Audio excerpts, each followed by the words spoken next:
is FIBA Podcast. Thank you for joining us in our morning daily devotion.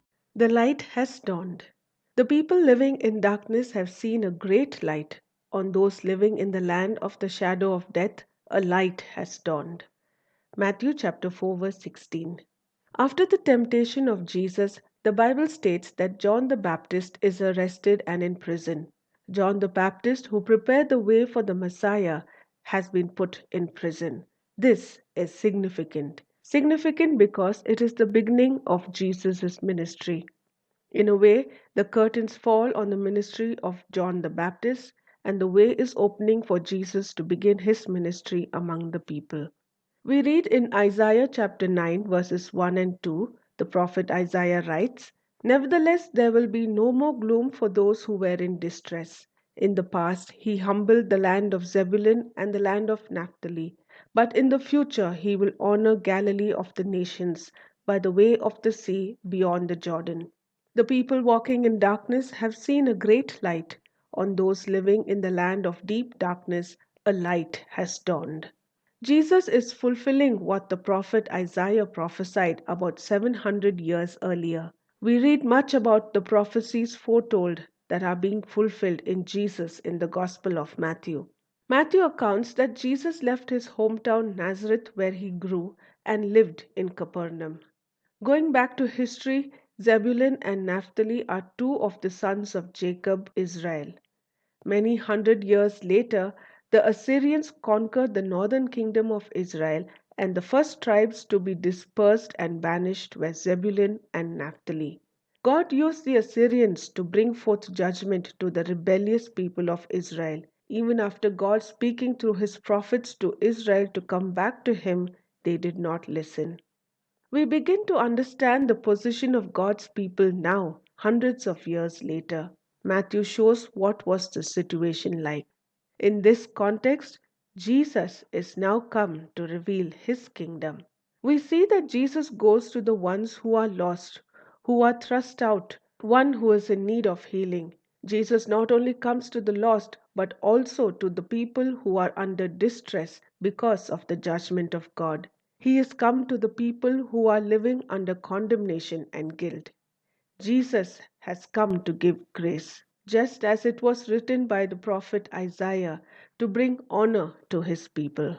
Jesus is bringing a ministry of restoration. We just celebrated Easter. We read, heard, and understood that the power of resurrection is to bring the people back to God. The question is, are you in a dark place of despair and hopelessness? If you are, come to Jesus. Jesus came, suffered, died, and rose again so that you may be restored to hope that is in Him, to experience grace for that which condemns you, to bring reconciliation instead of judgment, to give you back that which was lost.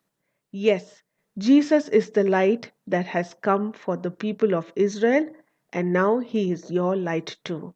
Sometimes you may be hit by your past faults, mistakes, pride, rebellion, arrogance, ego, and may have to face the consequences of your actions. Sometimes it may not be your fault at all, but in Jesus, everything can turn around.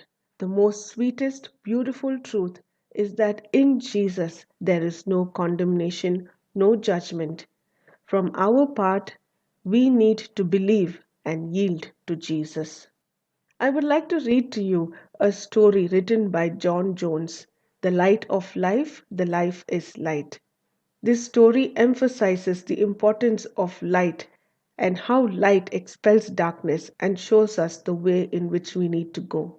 I remember a story told to me by a friend who flew combat choppers in Vietnam. He was radioed to a secret mission one night which required him to fly in total darkness, totally by instruments. Hovering above a jungle under heavy cloud cover, he told me that it seemed you could cut the darkness with a knife. He radioed to this man on the ground and said, "What can you give me?" The guy had not even a flashlight. The landing had to be so precise in a small postage stamp in the middle of jungle, an error of 5 feet could crash the chopper and kill all of them. Finally, the man on the ground said, "I have a Zippo."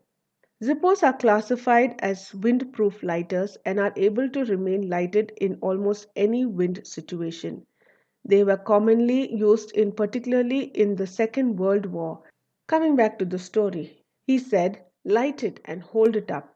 So, in the middle of the jungle of Southeast Asia, on a top secret warfare mission, a combat chopper pilot landed by the light of a Zippo lighter that pierced the darkness. In John chapter 14, verse 6, we read, Jesus answered, "I am the way, and the truth, and the life. No one comes to the Father except through me." Jesus is the light. The light has dawned. What should we do? In Matthew chapter 4, verse 17, we read, "From that time on, Jesus began to preach, 'Repent, for the kingdom of heaven has come near.'" For more details, please contact 916364252164 or email us to info@fibaonline.org.